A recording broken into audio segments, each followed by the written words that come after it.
Downtown Detroit, Local 4 live stream with Jason Carr starts now.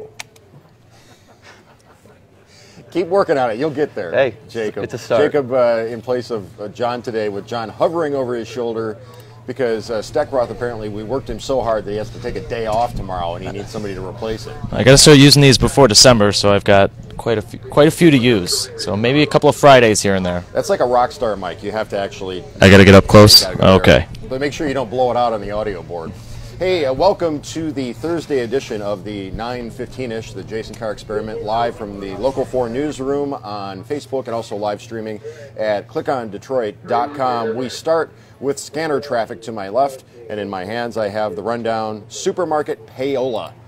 To absolutely no one's surprise, there's something behind the scenes going on that gets those snack chips of a certain brand name front and center on an end cap or in a freestanding display. Now, we're not picking on Special K. It just happens to be the graphic that was chosen to go along with this. But here you go. A handful of large companies that you see at grocery stores, such as Kellogg, Pepsi, Frito-Lay, et cetera, are under fire for taking over or gaming the system.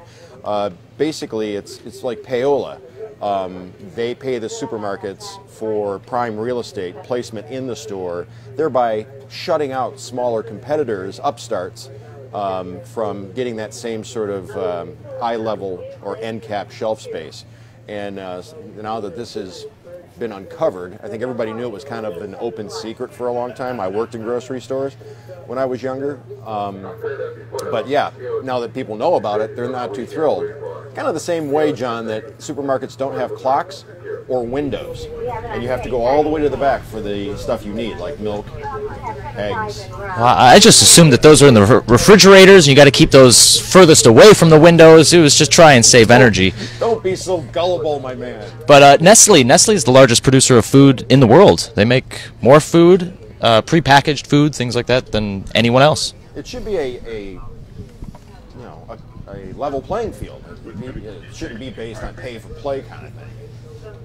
I mean, well, there's beer at Starbucks. If you're all upset about the end caps at the grocery store, you can always walk next door to Starbucks, and if it happens to be one of the locations that's participating in this, you can get a brewski to go along with your soy mocha latte or whatever. So I don't get the fancy stuff. I just go in and get a tall coffee myself. But the Espresso Cloud IPA is made by shaking ice, a shot of espresso, pieces of orange, and Starbucks syrup, and a cloud-like microfoam is created. Then the foam is layered on top of a freshly poured IPA, and the beer is served with the cold shaken espresso shot on the side.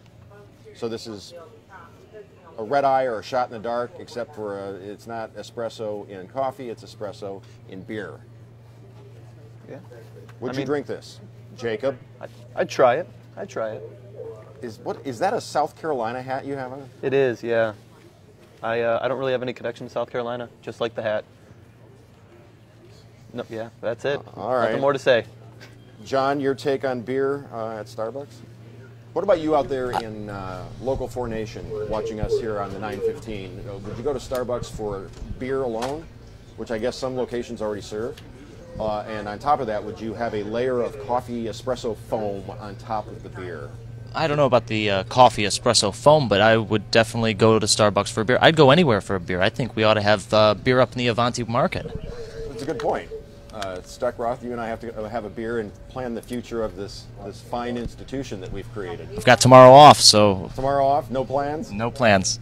You slacker. You don't have anything to do, and you're just taking the day off and ditching me with Jacob? That's right. You're ditching me? Yeah. Oh, wow. Shots fired. Hey, mason jars. There are a million uses, apparently, for mason jars, depending on which lid you acquire. You can do all kinds of things. You can make a cocktail shaker out of it, right? What else? Got an orange juicer.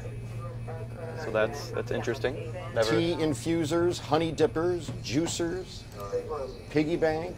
There's all kinds of things. If you look up the life hack online, mason jars, what you can do with them. I just thought that this was interesting from a sort of Pinteresty, Etsy, Zazzly kind of way. What do you think? What are your crafty life hacks? Do you have any to share with us? Make sure you let us know there in the comments down below. Good morning. Glad you're with us here. Don't forget, top of the hour, we have a little thing we do called Live in the D coming up at 10 a.m. on Local 4. Should be a fun show today. Greg is here. We're going to do real reviews one day early on a Friday. We're going to talk movies on a Thursday. Samsung, does this go far enough? If you are an owner of a Samsung phone affected by the whole burning phones recall thing, Samsung is saying, hey, bring us your old phone. We'll give you a $100 credit toward a new one. Do anything for you, Jacob? I mean, I feel like phones are pretty expensive. And I mean, these people probably spent more than $100 on these new Galaxy Notes, and they just blew up. They think $100 is going to make it go away. I don't know. One of my colleagues upstairs said, $100? It should be a free phone and $100 toward like maybe an add-on or something like that. What do you think? $100 absolutely isn't enough. These phones are $600-700 retail without all the little things in between. So it's certainly not enough. I mean, $100 just for the risk of having an explosion in your pocket. Apparently, I saw something else, a news item cross the feed, something about another phone having a battery issue that's not one of the ones that is being recalled. Was it a Samsung?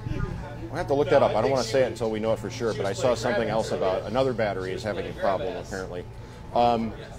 Headphone or earbuds, right? That's what they're called, earbuds, the new Apple ones. Yep. The Apple iPhone 7, no more ports. You have to have earbuds.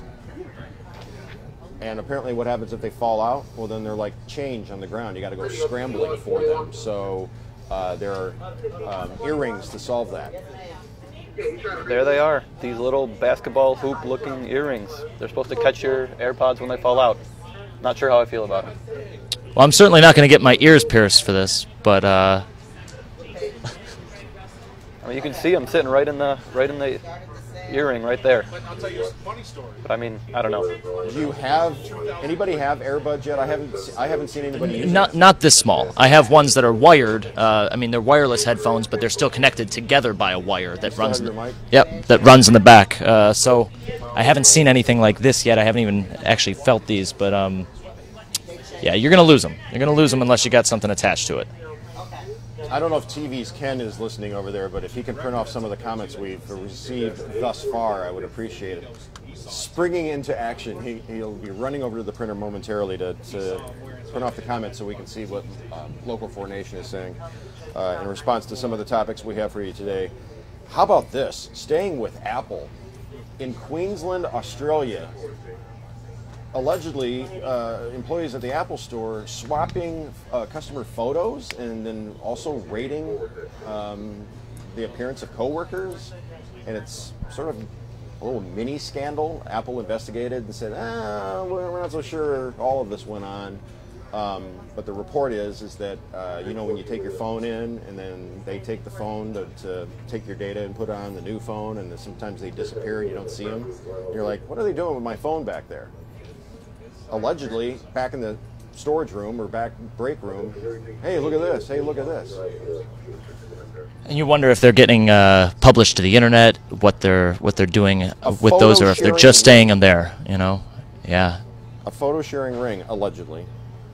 Swapping pictures of female staff and customers, rating them on a scale of 1 to 10. 4 male employees are said to have been fired over the incident. And an overseas HR executive, remember this is in Australia, has been brought in, reportedly. I'm always hinky about that, the whole, here's my phone, you know, not that I've got any WikiLeaks or anything on my phone. I'm just saying I don't like handing a person, giving it up to someone. This is you've got a lot of privacy inside this. Your entire life, all your passwords, all your photos, all those questionable photos of my rippling abs and the guns. You know, 2 tickets to the gun show and all that. What if somebody got a hold of one? Yeah.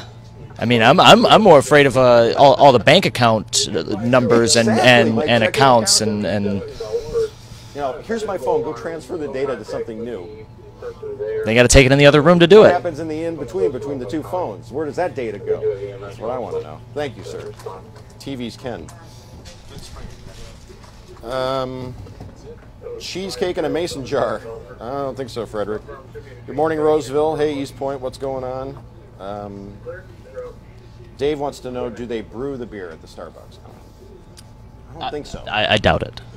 I don't think they have. They brew the coffee. They don't have a brewery. They don't brew the beer. They don't have a barista back there. All right.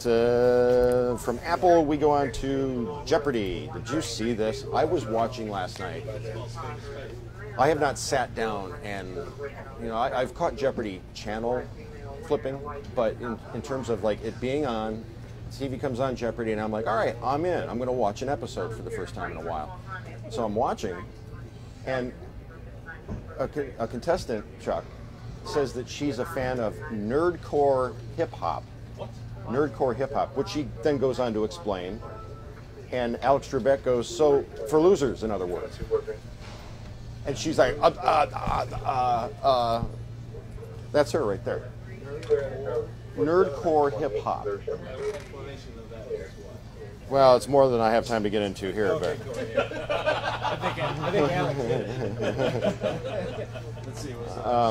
well, it didn't go over well on the interwebs, obviously. People on Twitter are going after Trebek. Show, Trebek, we meet again. And basically a nerdcore hip-hop artist wrote a rhyme, and it concludes with, suck it, Trebek, as the SNL sketch used to say. So that's on there. If you want to get on Twitter and join the whole Trebek calls contestant a loser thing, then that's there. I think we're gonna show the clip on Live in the D on television this morning here in about 32 minutes or so. So, of course, you knew this had to happen. Ken Bone on the internet. Bone, hero of the internet, still undecided who he's voting for, apparently. But where'd it go? So this was posted to Reddit, and it was on the front page. So he's really embracing the memification of the Ken Bone experience. Very proud of that. He just created the word memification. Thank you. And a sexy Ken Bone costume is already sold out. Sorry, for $100, this could have been you if you look like her. But that is already sold out. $100 a piece. There's some head shaking going on in the digital domain here at DIV. I don't own that exact sweater, but I've got one that's close enough. So now that's an image I did not need in my head. Scrub, scrub, scrub. Scrub, scrub, scrub. Finally, the laziest pumpkin carving into a jack-o'-lantern you were ever likely to see. Take a look. That is a face. 2 eyes and a mouth. Simple. Small-faced jack-o'-lantern. It works. There you have it. Yeah, that's a real smart-looking pumpkin there. Small face.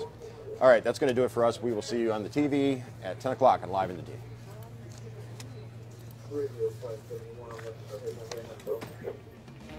Thank you.